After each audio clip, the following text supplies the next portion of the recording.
Walaupun kalian sebenarnya kayak, aduh gue nggak pede nih. Fake it till you make it, oke?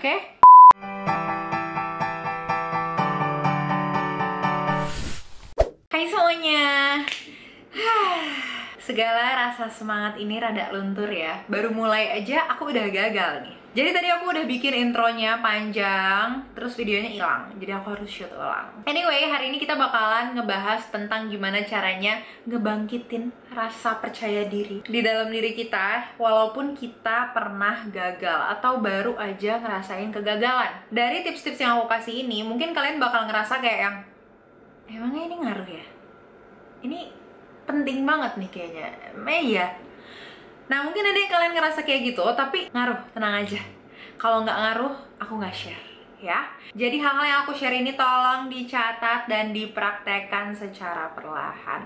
Aku mencoba membawa video ini dengan mood yang bagus ya. Nah kita langsung lanjut ke cutscene berikutnya. Kalau ada lighting yang berbeda atau posisi kamera yang berbeda, jangan bingung. Oke, yang pertama, take a rest. Oke, istirahat. Dari momen kalian ngerasa gagal itu, kalian harus istirahat dari segalanya. Secara fisik iya bener, secara mental iya bener, dan juga dari sosial media. Karena banyak banget standar di sosial media yang sebenarnya itu nggak benar. Jadi pada saat kita lagi ngerasa gagal dan kita kebanyakan ngeliat sosial media, yang ada kita malah makin stres dan makin ngerasa gagal.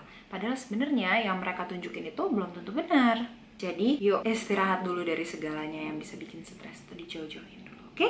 Dan jangan lupa istirahat fisiknya beneran istirahat fisik. Karena fisik sama mental itu nyambung. Nah tips kedua, selama kalian istirahat itu, try to get to know yourself more throughout the day. Jadi selain cuma leyeh-leyeh, kalian coba ngelihat hal-hal apa aja sih yang bisa bikin kalian bete, hal-hal apa aja sih yang bisa bikin kalian seneng. Kadang-kadang ada momen di dalam hari-hari aku tuh yang kayak, aku tiba-tiba kayak yang, aduh gila, bete banget sumpah. Tapi kenapa ya? Kenapa ya bete? Karena hal yang bikin kita bete itu sebenarnya kecil banget dan kita nggak sadar, sampai akhirnya yang ada kita malah jadi marah-marah sama hal yang lainnya, padahal sebenarnya yang bikin kita bete itu tuh bukan hal-hal lain itu. Nah jadi kalau misalnya kalian ngerasa seperti itu, kalian harus benar-benar backtrack. Tadi tuh gue mulai nggak enak pas jam berapa ya? Pas gue ngelakuin ini masih happy-happy aja nggak sih? Oh ya masih happy-happy aja. Pas ini oh gara-gara ini nih gue bete. Kayak gitu loh. Jadi bener-bener dipahamin kita tuh sebenarnya bisa berantakan moodnya gara-gara apa. Nah kita bisa seneng karena apa juga bisa di backtrack. Misalnya, ih hari ini kok kayak gue happy banget nih, kayak semangat banget nih, gara-gara apa nih. Nah bisa dilihat tuh mulai dari mana sih kita ngerasa semangat. Oh gue kebanyakan minum kopi, misalnya gitu. Jadi kayak kita pelan-pelan mempelajari diri kita sendiri, apa hal yang bisa bikin kita bad mood dan apa yang bisa bikin kita jadi happy. Tips yang ketiga, nah ini, do things that make you happy. Jadi dari kita mempelajari hal-hal tersebut, kita melakukan hal-hal yang bisa bikin kita happy. Kenapa? Kita harus memperbaiki dulu mental kita dari posisi dimana kita kayak kecewa sama diri kita sendiri itu kan. Kita harus bisa kayak ngebangkitin diri kita yang lagi down gitu, kayak kita ajak berdiri gitu. Gimana caranya kita bawa diri kita ke momen-momen happy tersebut? Hal-hal apa aja sih? Contohnya misalnya nonton Netflix seharian, terserah, kan lagi istirahat. Nonton bioskop sendirian, beli popcorn yang gede, terserah. Mau dengerin lagu kenceng-kenceng atau mau karaokean, boleh. Yang penting hal-hal tersebut bikin kalian happy. Dan kalau misalnya kalian pengennya pengen nonton tapi nggak ada temennya, ya udah jalanin sendiri aja. Nonton sendiri tuh nggak ada jeleknya loh, malah enak, nggak ada yang ganggu, bisa kayak fokus banget nontonnya. Tips yang keempat, mulai ubah hal-hal yang bikin kalian gak nyaman sama diri kalian sendiri. Contohnya, misalnya kalian gak nyaman sama berat badan kalian, mulai diet, mulai olahraga, mulai tambahin otot di dalam badan kalian, terserah. Yang jelas, do something to make that uncomfortable thing disappear.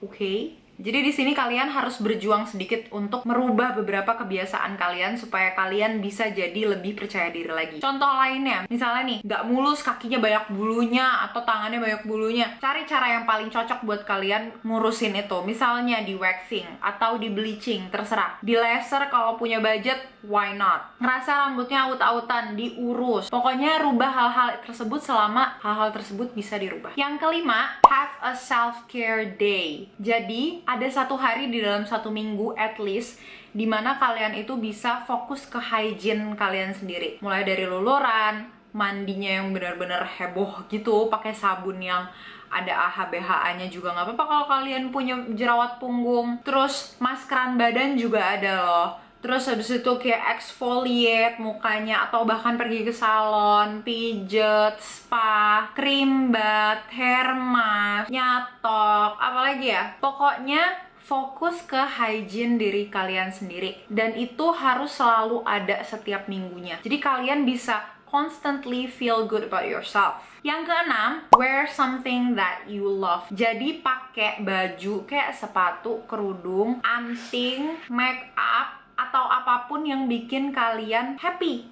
yang menurut kalian cocok di diri kalian sendiri. Misalnya aku suka banget sama baju ini, bukan karena baju ini jelek kan pastinya, karena aku suka sama baju ini bajunya nyaman, ada bancak-bancaknya gitu. Kalau emang perlu dan kalian ngerasa barang-barang di lemari kalian itu nggak ada yang nunjukin rasa kepercayaan diri yang kalian pengen tunjukin di dalam diri kalian, dan kalian ada uangnya, nggak apa-apa belanjalah sebutuhnya, secukupnya, jangan berlebihan juga, karena dalam keadaan stres kadang-kadang kita suka belanja berlebihan terus habis itu nyesel pas ngeliat ke rekening. Oke? Yang ketujuh, really love yourself. Look into the mirror and love yourself. Pasti awalnya kalian bakal ngerasa kayak yang tapi itu bener-bener salah satu hal yang paling kalian butuhin. Jadi bener-bener kalian lihat diri kalian mulai dari kelebihan dan kekurangan diri kalian sendiri.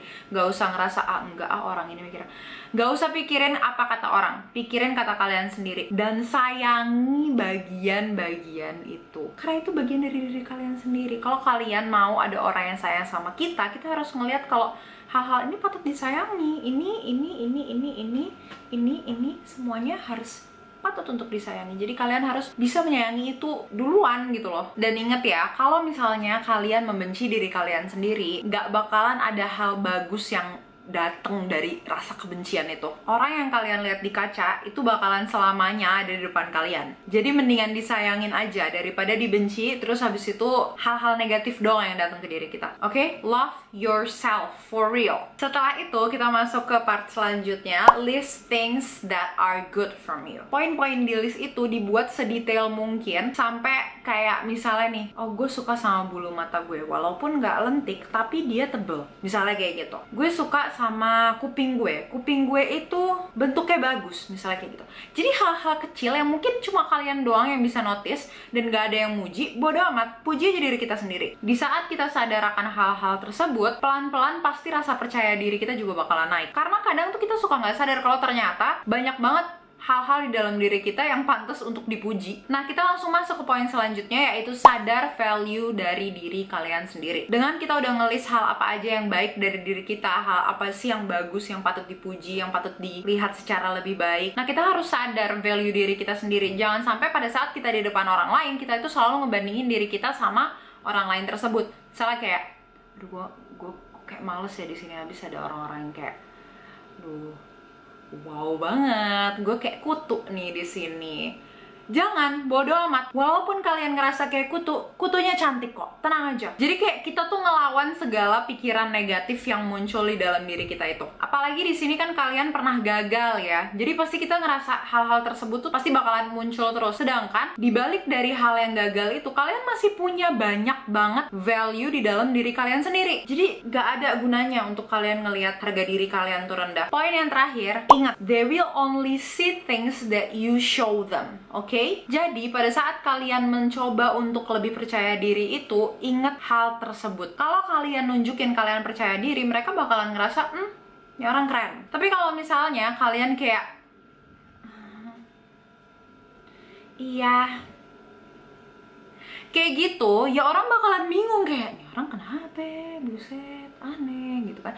Jadi walaupun kalian sebenarnya kayak, aduh gue gak pede nih, fake it till you make it, oke? Jadi nggak usah peduliin rasa kayak down di sini tuh, udah biarin aja. Tunjukin kalau kalian itu bukan lagi kayak berusaha untuk percaya diri, tapi kalian ya emang pede aja, nggak ada celah dimana kalian bisa ngerasa nggak pede. Nanti lama-lama setelah kalian berusaha seperti itu bakalan jadi kebiasaan dan akhirnya rasa percaya diri itu bakalan muncul secara sendirinya. Ada nggak sih hal-hal lain yang belum aku sebutin tapi menurut kalian hal tersebut ngebantu kalian untuk jadi lebih percaya diri? Kalau ada, please komen di bawah karena mungkin aku juga butuh tahu itu. Kalau gitu sampai sini aja video kali ini. Sampai ketemu di video selanjutnya. Dadah!